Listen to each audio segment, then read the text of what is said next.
I tell you, Brexit is a global thing. Every Western country is looking at Brexit thinking, crikey, if the little people can beat the establishment in Britain, it can happen anywhere. But I suppose you've got a lot in common with Donald Trump, because he just wants to build a bigger fence across America and keep everybody out, and you would have a huge fence across the English Channel and keep everyone out. You don't want. You have got an awful lot in common when it comes to dubious policy. Can I just say that is utter, arrant nonsense.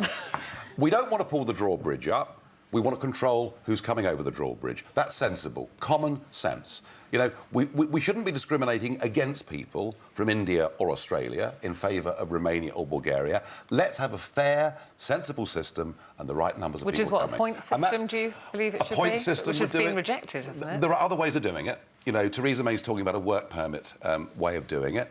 But, you know, one thing for certain, we don't need unlimited unskilled labour coming into Britain, driving people's wages down to the floor. Nigel, you're talking about unskilled labour, but without the unskilled labour, the farming industry, food production would grind to a halt. They're already talking about quotas, allowing all the people who are picking fruit and vegetables now are still going to have to come in, otherwise the industry is going to grind to a halt, and so will the leisure industry and hotels and catering. We didn't open the doors until 2004 to the whole of Eastern Europe and Southern Europe, right?